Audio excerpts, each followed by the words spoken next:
Hi, I'm your business consultant coach, Rashie Sinha.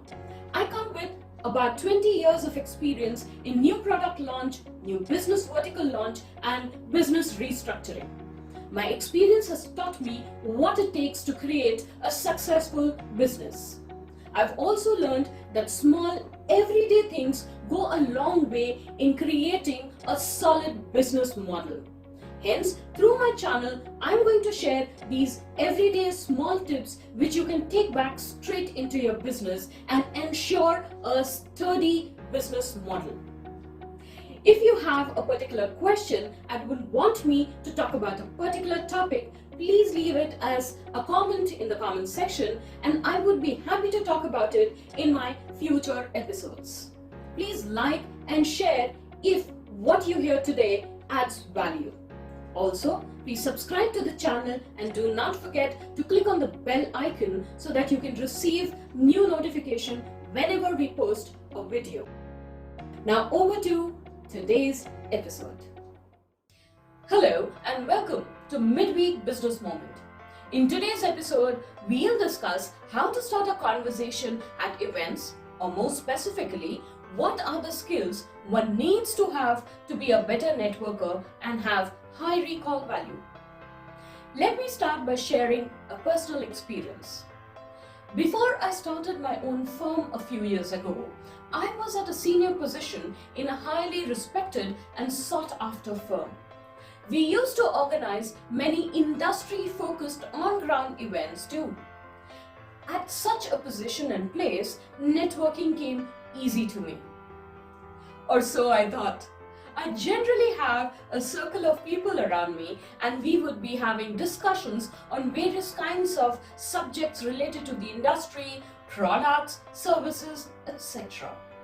When I turned an entrepreneur, one of the most obvious ways for me to get more business was networking. Hence, I started attending industry events and then I was in for a shock. The tables had turned. This is when my biggest lesson unfolded. What I was doing earlier was definitely networking. However, it wasn't me. It was my title and the company I represented that was attracting many people to network with me. So it was them who was making the conversations happen. I realized that I was not a natural networker. In the initial few events, I was that person who would be standing in a corner of the room observing people and not indulging in any interaction. I didn't know what to do and how to go about networking.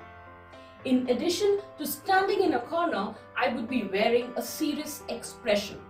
Of course, unknowingly, as I was too busy in my head trying to figure out what to do and how to go about networking. Imagine how unwelcoming the sight would have been. If anybody would end up talking to me, it would be to push their business card in my hand, brochures, basically to give me a sales pitch about how awesome they were and how they were the only people who could help me manage my business better. Even though I knew networking was a great way for me to spread the word and get business, the experience had kind of put me off and I was experiencing two things. Lack of confidence, or you can say feeling shy, as I didn't know how to start a conversation. And I was getting wary of the unsolicited sales pitches I was being subjected to. That is when I started reading and exploring the how, what, when, where and why of networking.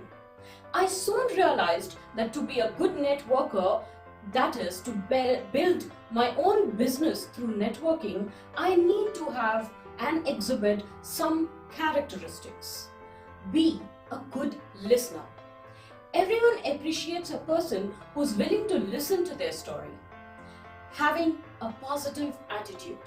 We need to demonstrate it by being constructive in our communication. Instead of being problem focused, the attitude should be to be solution focused. Willingness to help. Let's not be money focused, let's become relationship focused. If you have a helping attitude, people would want to work with you and give you business in the long run. With the attitude to help, it also communicates that you are trustworthy. We all are looking to have dependable business associates. So if these qualities can be demonstrated, you will surely form a lasting impression and bond which would lead to long-term business for you. Now comes the important question. How do we display all the above at a networking event when we generally have about 2 to 5 minutes to interact with someone? The answer to this is easy. I have learned that if you have a welcoming disposition, can ask relevant questions and show interest in the person you're speaking with, rather than being self-focused, you will be remembered for a long time. Here are some quick tips. They're just pointers, so feel free to create your own list. Always have a smile on your face. Ensure that you are standing in the middle of the room and not in some corner. Have a welcoming body language by standing upright with open arms. Never cross your arms like this because that shows you closed. Always have a pen and a small notebook handy. Make eye contact and smile. Yes, smile is that important. That's why I'm repeating it. When you meet someone, after the pleasantries have been exchanged, ask them questions. Something like, how did you get started on your business? What is the one thing or product or service in your business that you really enjoy working on? What are the special qualities you think a person should possess to survive in your industry?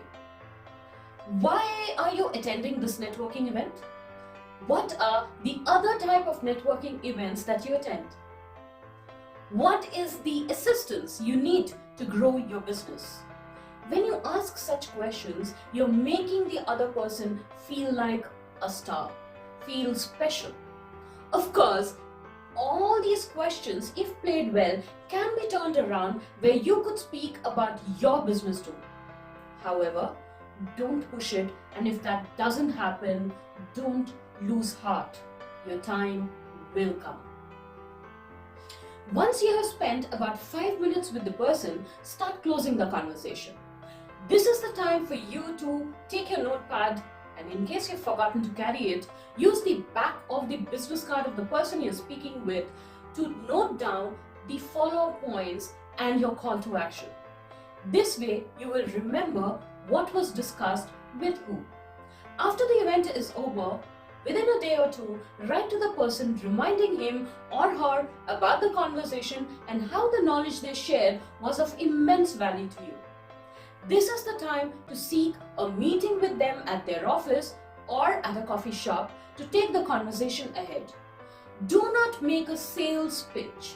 In fact, in my initial episodes, I have spoken about the steps that you should follow to build up a prospect. I would recommend that you should see that episode.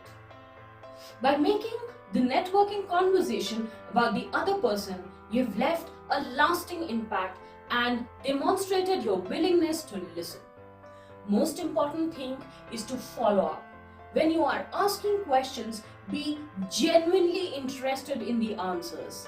People can understand when you are being genuine and when you are faking it. Well, following a process means that you need to be structured and have discipline. This brings me to the topic of our next episode, which is steps to develop more discipline. Till then, work on the various permutation and combination of questions that you could ask during a networking event. Thanks for your time.